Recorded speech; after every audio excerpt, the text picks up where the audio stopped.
Hello,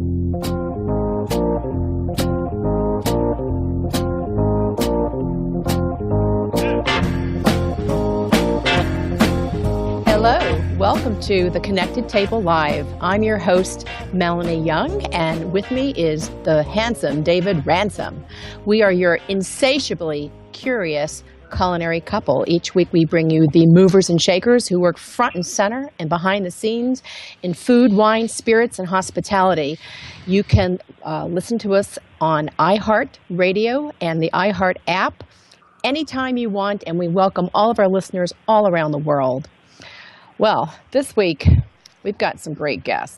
Our next guest is, she's one of the first master sommeliers, women master sommeliers, and we have known her for many, many years. I think I first met Andrea Robinson when she was working at Windows on the World, and she has built her career bringing creative, practical education on the pleasures of wine through people everywhere. She is the winner of 3 James Beard Foundation Awards, selected by Bon Appetit magazine as Wine and Spirits Professional of the Year in 2004. She's appeared on hundreds of episodes of Food Network's Cooking Live Primetime, Hot Off the Grill, and Emerald Live, featured in numerous magazines. Today, she is an educator. She's got an amazing website, AndreaWine.com, ANDREA wine.com, and she is the ambassador, the wine ambassador for Delta. I call her the frequent flighter for Delta Airlines, selecting all the wines for business class. And she has a new wine glass, which we're going to talk about. Welcome, Andrea. Oh, thank you so much. And I love that frequent flighter. That's a great little quip, and I will credit you every time I steal it. Well, I was going to say that you joined the Mile High Wine Club, but David kind of like shamed me on that one. But That's all right. But I would welcome you, and David does too. He's actually had to go pick up. I just got a delivery. My book finally arrived. Believe it or not, my publisher forgot to send me my book, so we're just waiting for my one book to come. By the way, that is super exciting. It's and the book awards for the first one as well. It's great news and well deserved. Well, we're going to be toasting tonight. First of all, before we get into new glassware, you actually left banking to get into the wine. We always like to start about how you got into what you do. Yeah. Why did you decide to do that? What inspired you to move into the wine business?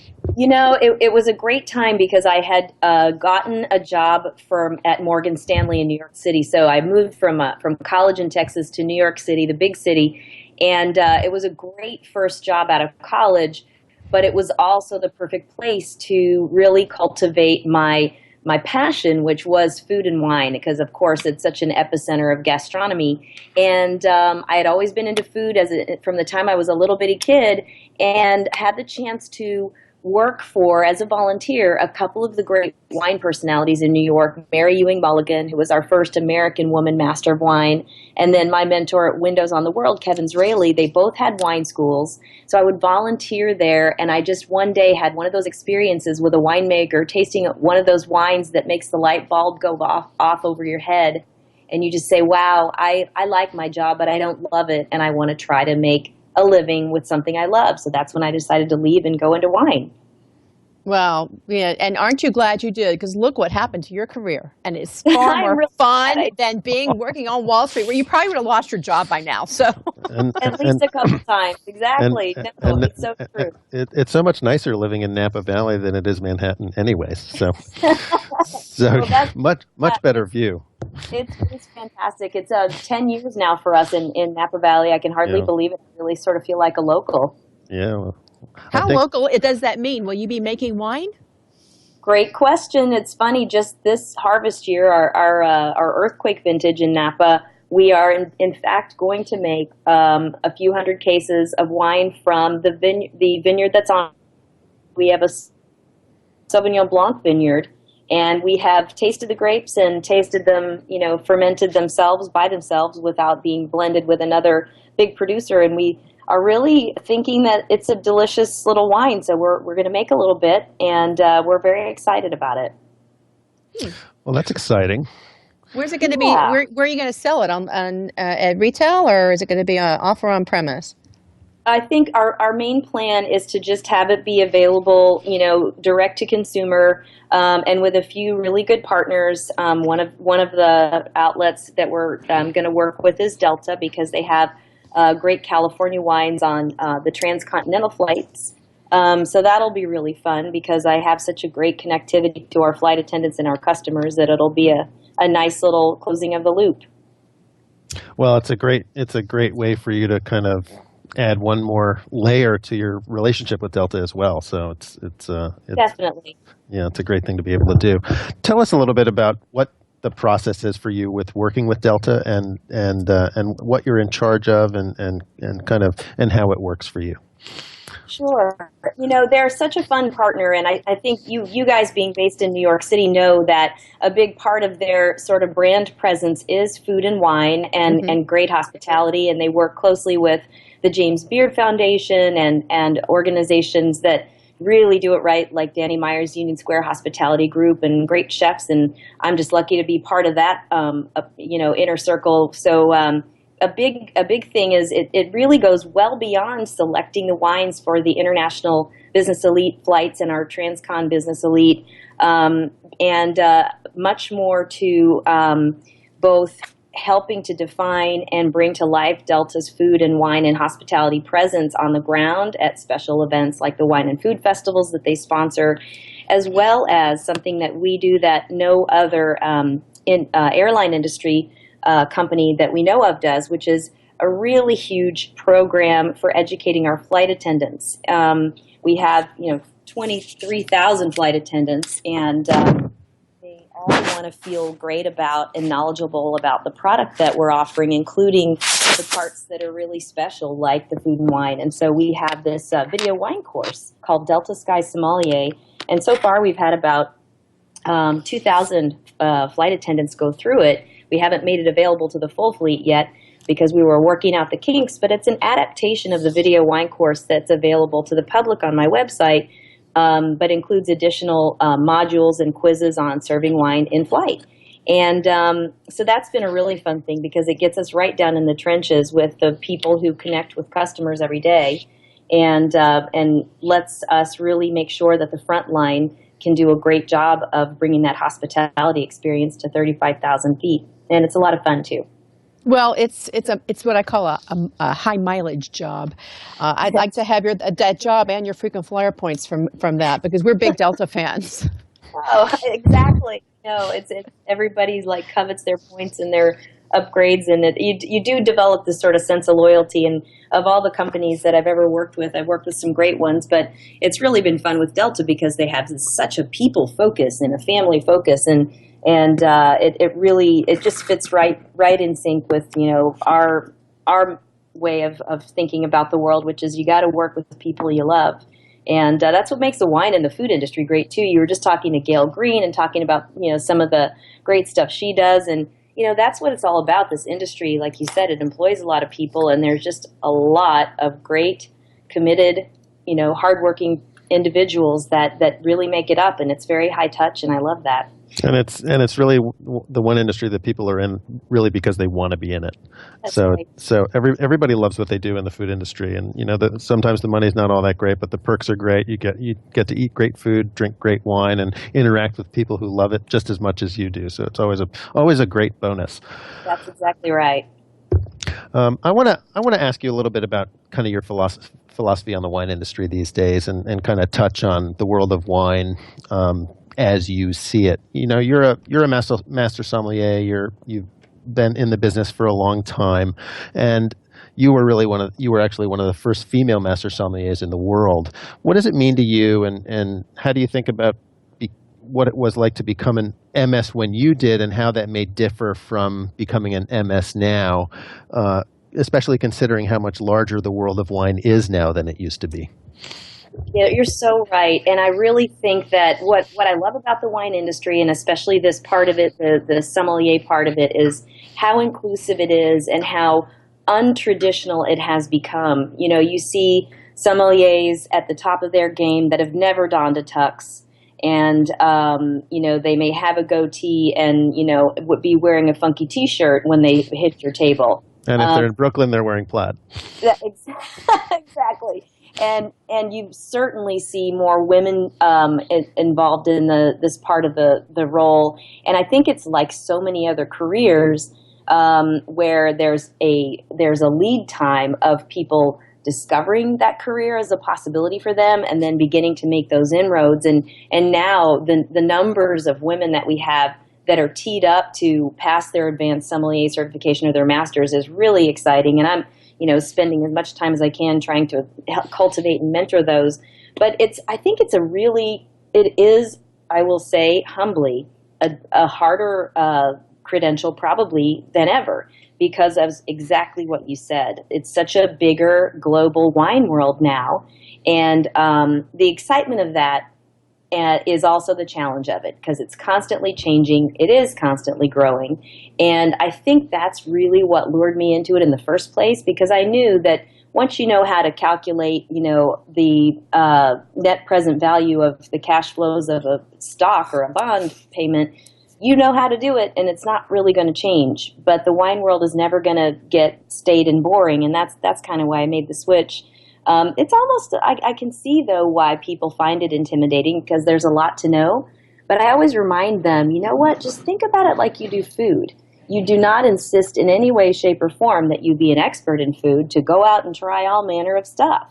Right. So, don't think that you have to do the same thing with wine. And luckily, with people like Kevin Zraly who blazed this trail and now all the new crop, new profile of American sommelier, people don't feel like they don't have that bill of goods, that they either have to know a lot to be given the time of day or that they have to spend a lot to be given the time of day by a wine professional. And in fact, most people who have taken the big step to say, hey, I'm really looking for something, in the retail store or the restaurant, not more than X dollars, that's going to send them on this wild adventure with you going, oh my gosh, I have this great wine for you. You're going to love it. And it's only $22 or whatever, or $17 in the store. And they'll be excited to turn you on to a great find and not just, have that, sort of loser, lens on going, wow, that person really doesn't want to spend any money on wine because we all know, a BLT isn't expensive, but it's awesome. And a Beaujolais Nouveau isn't expensive, but it's awesome. That's exactly right. I always say wine doesn't have to be expensive to be good. It's good if you like it. That's exactly right. So, and it's really good if it's inexpensive and you like it. That makes it the best. Anyway. Yes. Touche. That's funny. I agree with you on that. One of the things that you've really kind of done in the last year or so has come out with a line of stemware called The One, which is available nationwide and is a type of wine glass that is kind of groundbreaking in a way because what it does is it kind of takes the guesswork of what glass should I use to drink my wine tonight out of the equation. So why don't you tell us a little bit about it? Well, this really was a labor of love, The One, because years ago I was asked by really all of the major wine stemware crystal companies, all the big brands, to endorse or co-create a line of stemware. But the foregone conclusion was that it would be a line with a grape-specific shapes because we had all kind of bought into that notion that a different glass for every grape had been created and vetted, and this was the right way it was supposed to be. And so I started testing those classic stem shapes and realizing that the right shape wasn't, for that grape wasn't necessarily always the one that had been sort of put out there as the grail. And in fact, here in Napa Valley, where our signature wine is Cabernet Sauvignon, I actually found that the Cabernet Bordeaux glass was the traditional shape was not really well suited at all to that wine type, which was a very shocking discovery. But what did emerge was best practices in the shape design principles for the glass in terms of, this particular bowl depth and this particular pitch and this particular, vertical distance between the top of the wine and the opening of the rim. There were certain things that routinely optimized all different wine types that I tried. So instead of going with a grape-specific endorsement type of program, we made our own prototypes and we tested them for 3 years with master sommeliers and masters of wine. and then ultimately decided to go it alone and partnered with Stotzel in Germany, which is the producer of the glass. So it's a really high quality lead-free Very, glass. very Yeah. reputable company, very well Yeah. made, and Very well made, and so and break resistant to boot, and dishwasher safe. And being a mom of three, I wasn't about to go and create something that wasn't practical as well as superior in terms of performance. So that's where we landed with the wine. Well, it's interesting that you say that it's dishwasher safe and unbreakable, et cetera, and kind of a hardy glass. It's actually quite delicate to hold and use. But when I have to just kind of give you a little story. I was at a wedding this summer, and there on the table was the one. That's what they were using as the wine glass for the 250 people that were at the wedding. And so the party rental company that had supplied all the glassware to that obviously was using your glass, and obviously thinks highly enough it to buy them and use them by the thousands, I guess, to use as their glassware for what they rent out. And I said, oh, that's Andrea's new glass, as I was looking at the table, and then I started to use it, and I really kind of fell in love with it because they're very good glasses to use. They've got a good wide bowl. They're not very easy to kind of spill wine out of if you tend to swirl a lot, which is something that I do. And they focus the nose, and they focus the shall we say, the smells of what's coming out of the glass really in a very succinct way up into your nose as you're smelling the wine in the glass. So I think it's a great design, personally. Well, thank you. That's exactly, and was ultimately the point, because what really defines the differences between one wine and another, and especially defines the complexity and the layers and the interest, is the nose. So the whole notion that we used to talk about where the wine hits on your tongue is really not how you get at what it is that the wine has to offer. It is the nose, and that's why that design aspect was such an important part of it. So, boy, you're like the poster child for how to sort of drink your wine and think about drinking your wine. So that's pretty cool. Well, I do it a lot, probably almost as much as you do. So it's one has to always think about what they're drinking in out of, and I do like the glass. It's a very nice glass. So thank you, David. You're like my husband, John. He calls himself the most important role in the wine business, which is a depletions expert, and he's absolutely right. Well, last night we did a nose off. We got just to make sure we knew what we were doing, and we each blindly tasted the same wine in different glasses, and you can definitely capture the aroma better in the wine, and that was really fascinating to us. And what's really great is I'm looking at a wall of 4 shelves of varietally specific wine glassware that in our day we used to market and promote. How practical that you only need 2 glasses versus what looks like, I can't even begin to tell you how many different ones we have sitting on the shelf unused. It's practical is a wonderful byproduct of this. I wouldn't have tried to cut corners on numbers of glasses if you really needed a different one for every grape, but ultimately it was this one shape that really did the trick. And so luckily for all of us, right? Luckily for all of us, yes. And the wedding guests this summer. Definitely. Yeah. So we have about 3 or 4 minutes. Tell us, about your online wine course that people can log on to AndreaWine.com and look at. Yeah. So I've been doing wine education in live formats, and then had television shows on the Fine Living Network where it was all about teaching people how to get their heads around this topic. And now we're such a lean-in society, using the web to get our information in small bites. If I had to do over again, I would shorten every webisode to 1 minute from 3 to 5. But it's a great way to get little bits of information at a time. It's kind of fun. My husband makes a lot of cameos in there, doing all kinds of crazy roles like Fob the Wine Snob and things like that. But because we have to not take ourselves too seriously in this business, but there's a lot of, if you just learn the fundamentals of wine, it becomes so much more fun, because you start to realize that it's this whole world for discovery and excitement rather than intimidation. So it's around 35 different webisodes with little quizzes that you can take to track your progress. And it's just a fun little thing. You can subscribe to it, but there are a lot of the videos that are on there that are free access, so people can go and check them out and see if they want to jump in the pool with us. And again, the website is www.andreawine.com. So we encourage everybody to log on, because I truly believe that you make wine education fun and you demystify it and you just kind of tell it in a frank, witty, helpful style. So we totally recommend it. Andrea, I think we're about to wrap. So have we covered your Facebook and Twitter? Tell us how we can all connect with you. Sure. Facebook is Andrea Robinson, MS, for Master Sommelier on the end. And Twitter is Andrea Wine. I'd love to engage with everybody. And I just want to say I loved listening to this show. And I adore your Getting Things Off My Chest blog post. I forward them around all the time. Oh, do you really?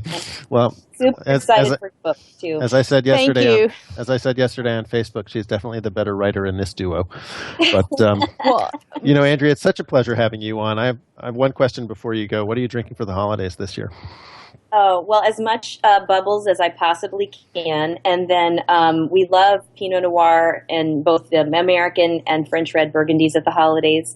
And we love our Napa Valley Cabernets, especially with just a little bit of age on them. And we have a few in my husband's cellar, so we'll be all over that. All of which you'll be drinking out of the one, correct? All of them, one glass. That's right. One glass. One glass, one world. Well, Andrea, thank you so much for being part of our show today. We really appreciate it. We hope you have a wonderful and delicious holiday season. And we hope to see you sometime on this side, or maybe en route somewhere on Delta. I'm going to chase you down in New York City. Thank you, Melanie and David, and happy holidays to you. And to you as well, and thanks so much for coming on. Thank you. That was Andrea Robinson, master sommelier and educator, and she's got this great wine, great gift idea, the one. This is Melanie Young and David Ransom. We are looking forward to having you on every week with us. Please tell your friends about our show. You can download it at iHeartRadio.com on the app, and we love hearing from you. And you can write us at info@theconnectedtable.com if you have show suggestions or questions. And we're also available on Facebook as The Connected Table and Twitter Connected Table. And we look forward to hearing from you and having you listen next week when we have Rick Rogers on talking about the Big Book of Sides, his new cookbook, talking about all the side dishes that you can cook over the next couple of months in the holidays. And then also the wonderful Franck Deboeuf, whose family, Les Vins Georges Deboeuf, owns probably one of the most famous and most influential Beaujolais production wineries in the world. We look forward to having them on next week, and we look forward to seeing you all next week. And until then, have a delicious week.